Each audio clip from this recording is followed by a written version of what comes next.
Hello and welcome to another edition of Diaspora Weekly. This is an abbreviated version of Diaspora Network Television. My name is Jermaine Nkrumah, and I am joined by Yao Owusu Echao. And when he speaks, you will know that he borrowed that name, or shall I say he recaptured that name originally. And then we're also joined by Nana Abeku Tete. Is that correct? Both of these gentlemen are doing some very important stuff relating to diaspora and how we can own our own businesses and stuff. And they have an event coming. So I want to welcome both of you gentlemen. Thank you, Mr. Nkrumah. Good. Let me start in the I guess the African tradition. We always have to start with the elder first, right? That's right. So Nanaya Owusu Echao, what is coming up in about 3 days? The title caught my attention. You said, "Where is our Black-owned everything?" All right. What did you mean by that? Correct. I have to go back.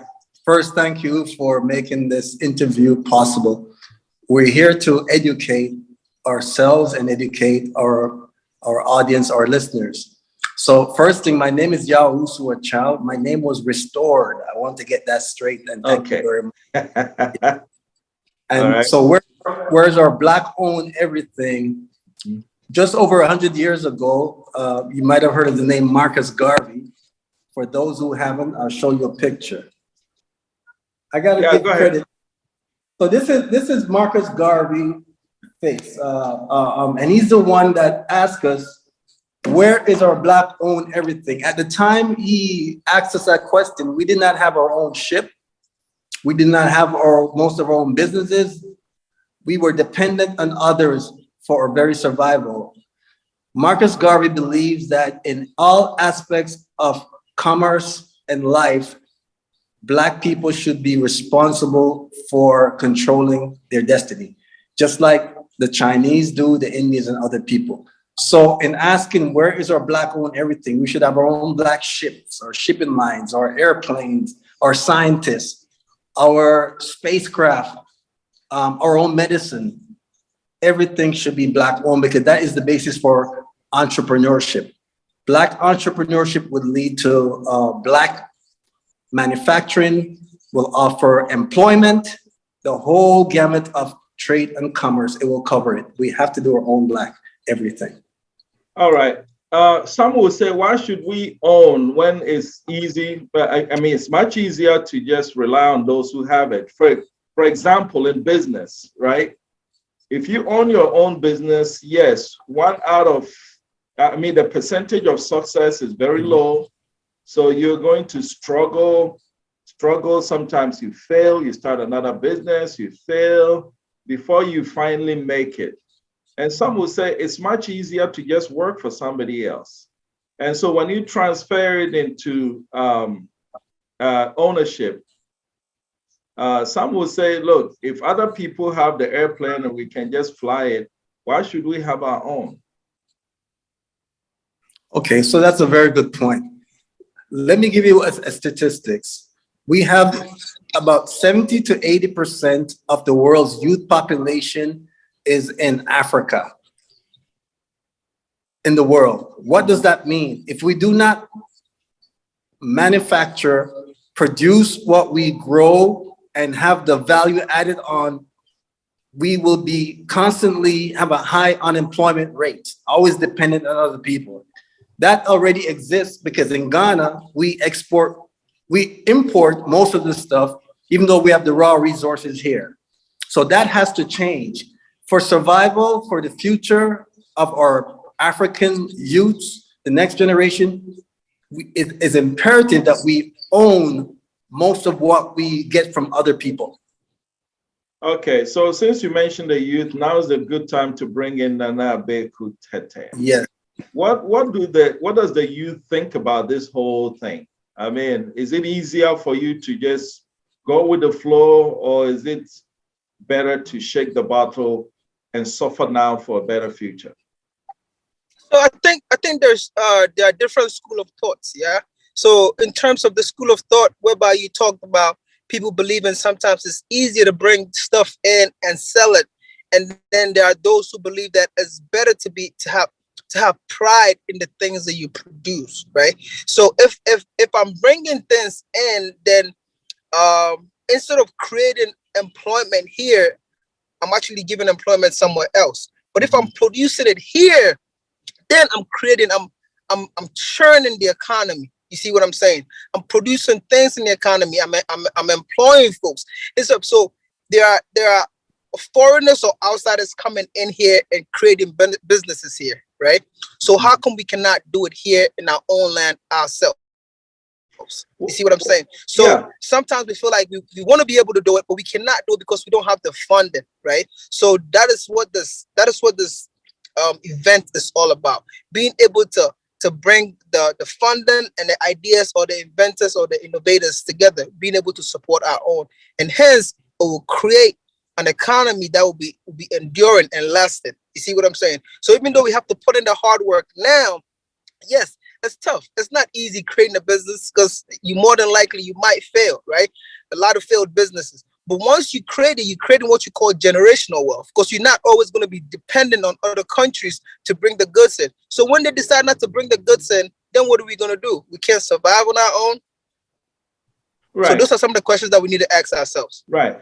I get it, but I'm still staying with the youth because I'm going to give you an example. All right. Let's Yes. say you go to a function, you go to an event, and there are two of you. One is dressed in African regalia, right? And the other one is smacked in Western regalia with all the name brand Tommy Hilfiger, whatever, right? From a perception standpoint, the ladies look at the two of you and they automatically think, oh, this guy might be doing better than the one that's wearing name brands because that's what we used to. We're not used to this. So from a perception standpoint, why is it that you think we can't overcome from the mind that it's better to take a chance on buying, say, a Kantanka vehicle and help grow the local manufacturing rather than always relying on Toyota? When do you think we'll get out of that mindset? So you have that's a phenomenal question, Mr. Nkrumah. So the reason why the competitors are outpacing us is simple. It's marketing. You're doing a better job of branding. And when you do a better job of branding, you take a mental space, right, in the human psyche, whereby people associate certain things with wealth. So right now, when people see Versace or they see Tommy Hilfiger, they associate that with wealth. When they see our local brand, they do not associate that with wealth, right? Right. That is associated with tradition and old culture, outdated. So we have to do a better job of promoting ourselves. So that's why your TV, your channel is critical in the diaspora because it helps us take mental space whereby you promote Africa, made in Africa products so we can support each other. So that the money stays within the community because rather the money is leaving. It's leaving the community. What about we creating wealth for other people? So if we can associate those type of local branding with wealth, with riches, with luxury, with royalty, then we tend to buy our own products. But if we're not associating those, if we're not associating it with wealth, we associate it with the outdated products, culture, then we tend not to buy it, right? So I think we need to do a better job promoting ourselves and branding ourselves. Okay, so now let me get back to talking about the TV station. That also a child. When the coup d'etat happened in Guinea, right? I am proud to say that, and you can check the internet post, and I'm proud to say that DNT got the news first. We posted it on our website, and then I went to BBC, Al Jazeera, CNN. None of them had it at the time. Okay. Interesting. All they were reporting is that, gunfire has been heard in Guinea Conakry.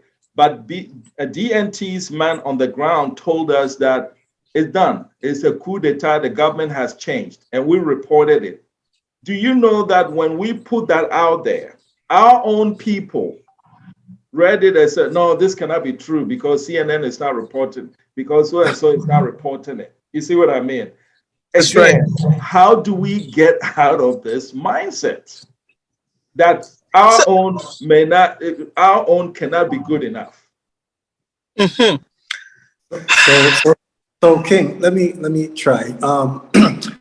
I call Marcus Garvey the greatest psychologist ever in modern times because he's addressing the same thing. How do we change our mindset to put our racial interests first, to love our own first, and to trust our own first before others?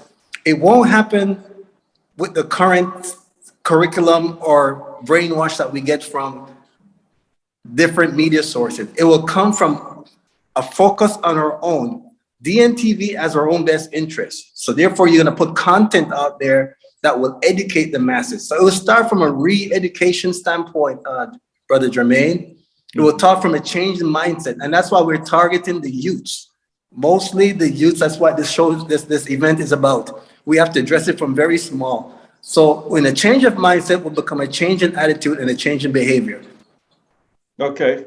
All right. So now tell me about this event that's coming. Okay. So it's not that we don't have Black businesses out there doing many things that, let's say, Black consumers are accustomed to. For example, we have phones made in Rwanda, the Mara phone, very comparable smartphone. But how many Black folks know about it? And more importantly, how much of us are buying it? We don't know about it. So we want to showcase such a product. A Mara phone, the company employs 11,000 people. See, that's the importance of that, not just manufacturing, but when you manufacture, you employ your own people. We have a company in Benin that makes laptops. How many people know that? In Benin, right? Yes, in Benin. Okay. And they make smart watches and smart glasses. How many of us know that? So Nobody. At this event, yeah, we want to showcase products that's already existing that few of us know about, and we're going to encourage people to support buying it. But also, we're encouraging our young people who have ideas, who have innovations, that we will get investors from the diaspora who can buy into their ideas and support them. Because a lot of times you have great ideas, but you do not have the financial support or backing. So at this event, we'll showcase goods and services that are made by Africans or made in Africa. And we're going to match it with investors out there from the diaspora who seek to invest and support. And if I can give you one example, another example, because visual is important. I'm putting in front of you here a product. It's tiger nut powder. Uh-huh.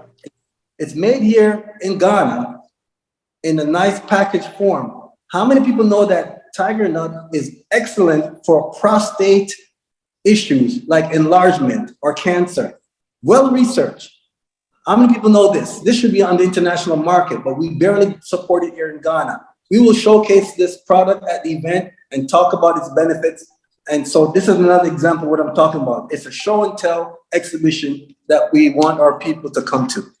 Okay. Talking about phones in laptop in Benin, and quickly, that laptop, what brand is it? Do you know? Yes. Well, the name of the company is Asworld, ASWORLD, right? So again, it's indigenous. Yes, absolutely. Good. See, that's my next question. That's my next question to the young man, Mr. Nana Abe Kutete, right? Yes. It's one thing to open a manufacturing plant reproducing Toyota, because that's somebody's name. But Kantanka is authentic. Now, what if I told you, and now since you brought it up, I'm going to put you in touch with a gentleman who is in Houston right here. He used to live in New York, a young man, barely 35. He has his own branded mobile phone. It's called, oh boy, Roro, RORO. You can check it on the web. I will. His name is Roland Quatin. And Roland Quatin. Yes, it is his phone. It's branded in his name. He's currently manufacturing it in China. He tried to manufacture it in Ghana, to assemble it in Ghana. Of course, he ran into a whole lot of problems and he got discouraged and left. Over 100 years ago, the great Marcus Garvey, father of Pan-Africanism and a mentor to Dr. Kwame Nkrumah, asked, "Where is our black-owned everything?" That question remains relevant today. So, RBG 102 presents a unique trade and market exhibit to promote black businesses, entrepreneurship, innovations, inventions, startup businesses, investor march-up, and also employment opportunities for the youth of Ghana. Where would this be held? Bayview Village, right at the corner of Atomic Junction, opposite Palace Store. When? August 20th, this coming Saturday. Time, 10 a.m. to 4 p.m. It's open to the public. See you there.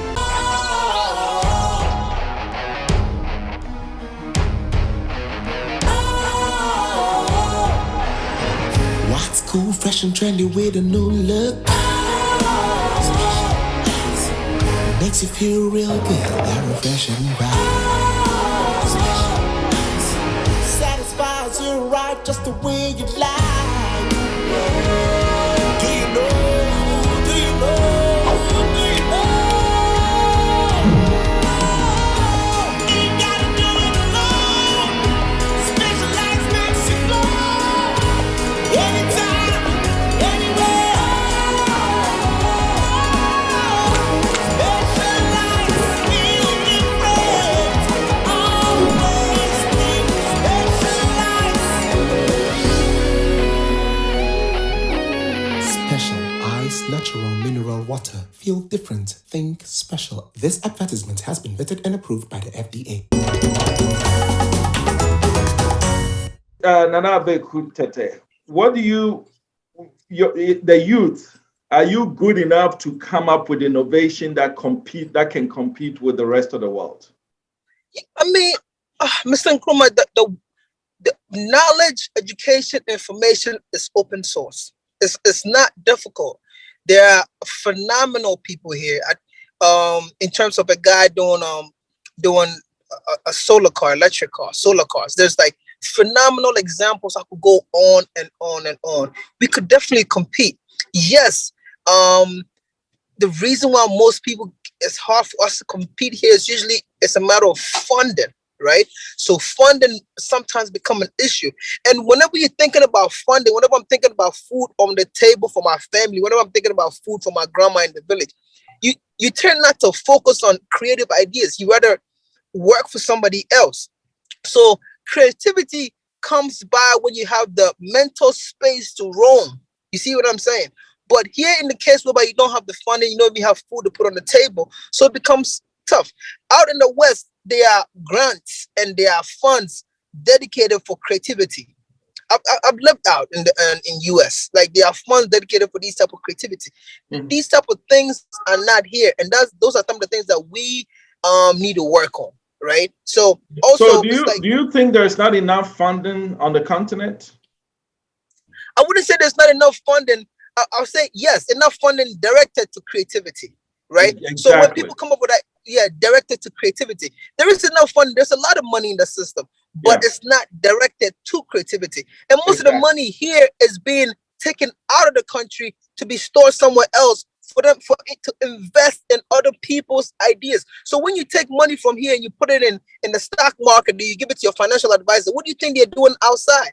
They're investing in products that will come out to be like an Apple, or that will come up to be something else, or something new innovations that will come up in the future. But we could create those type of funds here to support our own creative geniuses here. You know, not also, Chow, the young man touched on an important thing. The funding is here, but it's not directed at creativity. In Ghana today, people who have deep pockets would rather build mansions, right? That's right. And my pet peeve, the one that gets to me, and which is the basis of this question that I'm going to pose to you, And I have to warn you, it's a very crude question, but I can't think of a better way to put it, right? You know how rich guys take their girlfriends to, oh, Dubai, I'm taking it to London, Paris. Let me ask you this crude question. If you take the same woman, take her to Kempinski or a local hotel or Senchi, and you have sex with her, is the orgasm that you get, is it different from having a sex with the same woman in a hotel in Dubai? Is there a difference? Good question. Maybe it is. I don't know. Because I don't understand why, oh, he took me to Dubai, he took me to here, when we have places in Ghana that we can relax. So talk to me. Am I missing anything? Again, it comes down to the mindset. For example, my wife had the opportunity years ago to go to London and stay there. She was invited there. After 3 weeks, she decided to come back home. And people there were saying, why are you going back to Ghana? She said, I can make more money in Ghana than I can stay here and in the warmer weather. So it depends on your mindset. I don't want to go to, I want to travel other parts of Africa. I want to be here. I could be in the US and possibly making more money. That's not the most important thing for me. My nephew was doing quite well there, but that's not the most important. It's our mindset. What do we want to do while we're here on earth, fulfill our purpose and make an impact on Africa and African people? It's a mindset. And that's what Marcus Garvey was talking about. So how do we change that mindset? It seemed to me that all these events, at your event, how much time are you going to dedicate to the mindset? Because it seemed to me that unless you change that mindset, everything else that you do is a waste of time, right? Right. So another example, another feature at the showroom will be a robotics exhibition. There's a brother here, his name is Ben Amoako. He has won the international competition twice, robotics competition and coding twice. I think before, yes. He took 6 girls from Mamfi, brought them out to the world and beat the world twice. He has a pedagogy, a teaching style, whereby he takes our children, but once he takes them out, it's not that he's teaching them robotics alone or STEM. He's exposing them to a new way of ideas, a new way of thinking. Most of them never left the village. They've never been to Accra. He teaches them confidence. He teaches them in science instead of maybe praying for what you want. So you're changing the mindset through such activities. So he's coming to this show. He's going to be exhibiting, and he's bringing young people as early as 3-4 years old, all the way up to 18. That's how we change the mindset. You should see the excitement on their faces when they compete. Okay. So back to you, Nana Beku Tete. I noticed that I'm directing all the youth questions to you because we already have a name for your uncle, but we're not going to say it on air. I mean, it's something to do with dinosaur, but you didn't hear it from me. Okay. Okay.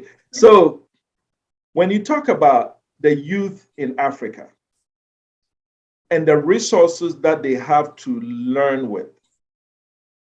And you look at the youth in the developed world and the resources that they have to work with. If 2 of these young men come together to compete, and the one in Africa beat his developed world counterparts, as this man, Mr. Amwako, has done, what do you say to the raw talent comparison? I mean, several research has been shown, right? There's like different types of intelligence, right? So I'll give myself as an example. I'll use myself as an example. When I left Ghana, right, at a young age, and I went to high school in New York, I ended up being the valedictorian of my high school, Wharton High School, the valedictorian. So and in Ghana, and let me guess, in Ghana, you were probably the average in class.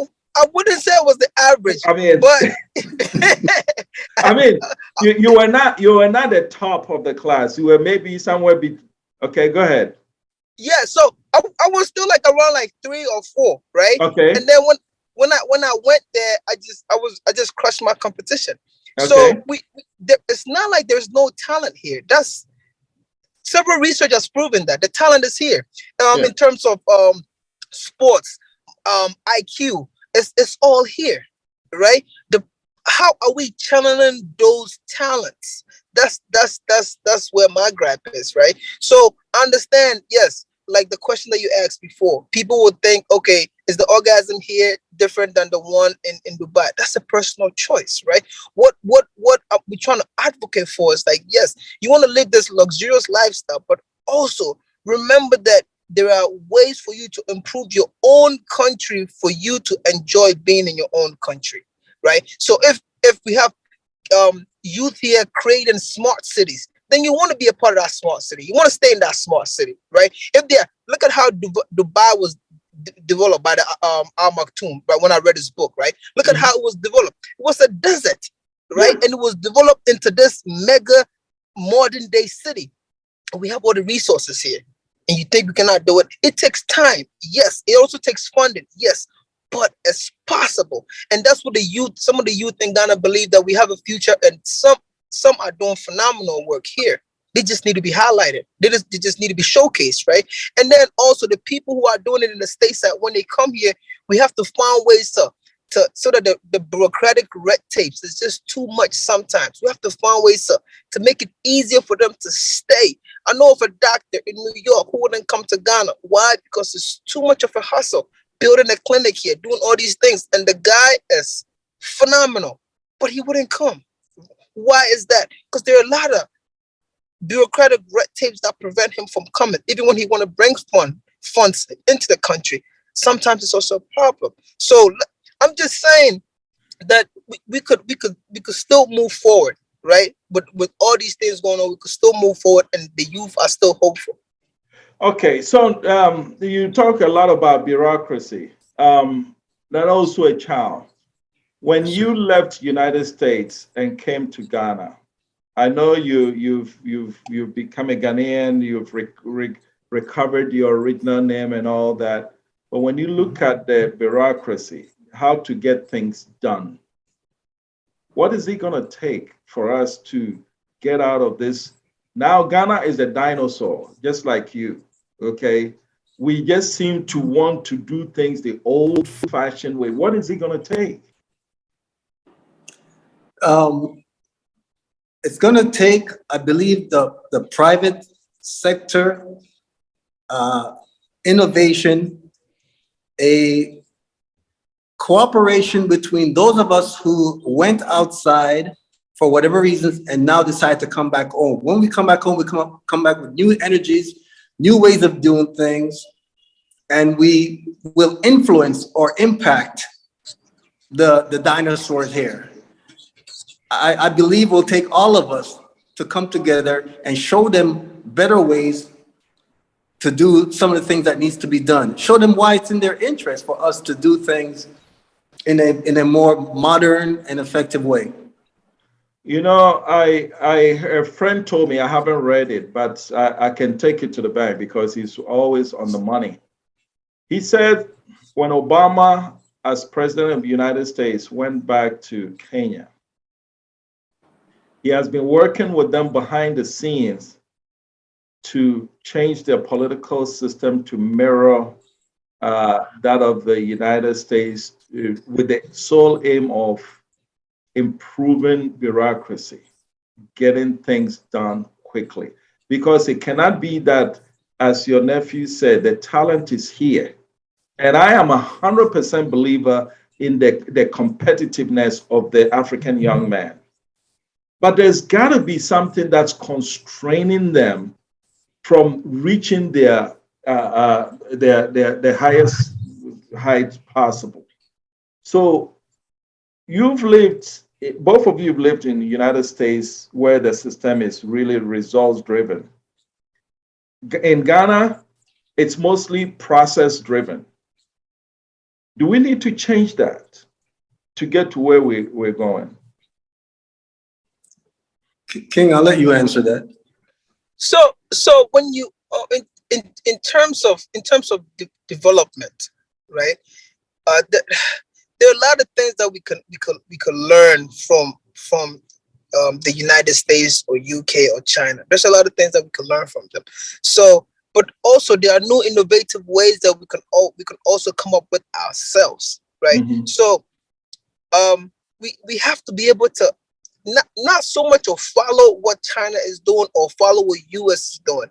There are new technologies for us to leapfrog them, right? You could leapfrog certain people because they've laid, let's say for example, they've laid the infrastructure, but there are new technologies. So you don't have to lay infrastructure. Now you could leapfrog them with solar. You could leapfrog them with some of the things that they've done that did not work, right?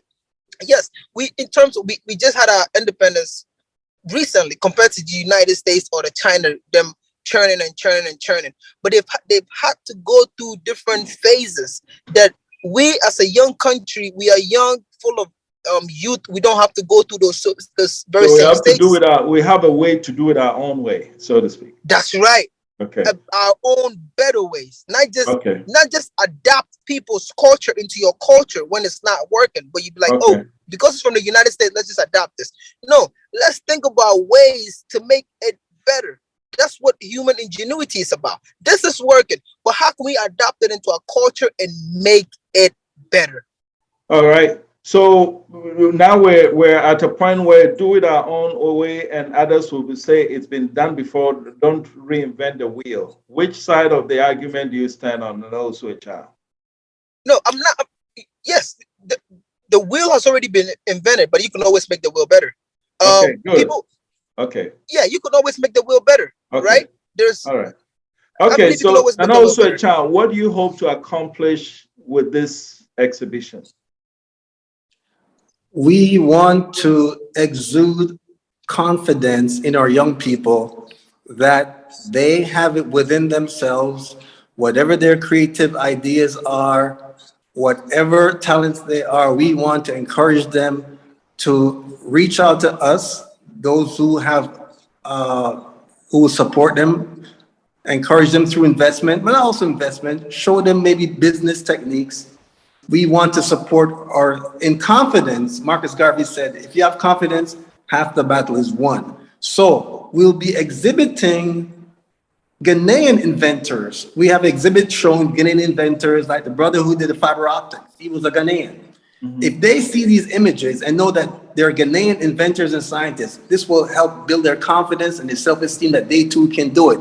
And we will reach out to them through whatever capacity we have as elders to say, we will help encourage you. We will turn our eye to you and help you develop your talents and skills. You're not alone. All right. So how do people get in touch with you, and how do they participate in this event? Okay, so my number is there is a plus 233 for those who are outside, 269-173-378. That's a WhatsApp number you can contact, but the event will be held on August Please the 20th. repeat the number because I got confused. Yeah, plus 233, which is the area code, Uh-huh. 269-173-378. Okay, That's, very good. that's the WhatsApp number. And the event will be held this Saturday, August the 20th at Bayview Village. Bayview Village Complex is at Atomic Junction, not too far from Medina. And across, as you turn on the junction, it's across from the Palace Supermarket. So it's not a difficult place to find. It's a huge, beautiful complex. So that's between 10 and 4 on August the 20th, Bayview Village. Yes. So when you're heading from Legon to Medina, that Atomic Junction roundabout, you just make a left, and it's about 200 meters right there on your left. Perfect. You know what you're talking about. Yes. Very good. Very good. Well, I'd like to thank the both of you for taking time to join Diaspora Weekly on Diaspora Network Television.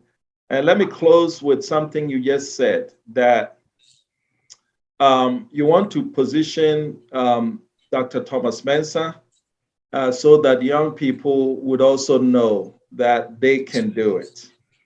Let me tell you, before Barack Obama arrived on the scene, when you asked an American young man of color, what do you want to do when you grow up? Not one said that he want to be president because he had never seen a black president before. But after Obama came, all of a sudden, when you ask young men of color, what do you want to be? Now you're getting responses, I want to be president, because they've seen it's possible. And that is why I think what you guys are doing very, very important. I commend everybody who's looking at this. The event is 3 days from now. Chances are by the time you see this, the event has surpassed, but I'm sure you guys are not ending there. No. Contact them and work with us, all working together to achieve Marcus Garvey's dream of Black-owned everything. So in ending, please give us the contact number again, and then we'll close it from there. Yeah, +233 269 173 378. That's the WhatsApp number. Yes, you can contact me for any more information. Very good. Nana Osoi-Chow, Nana Abekutete, thank you both for spending time with Diaspora Weekly. Brother Jermaine, thank you for watching. Support Diaspora Network Television. I wanted to put that out there. We need our own media source. We need to support this station. You portray the positive image that we need to give our children and our people the confidence. So people continue to support DNTV. Thank you very much.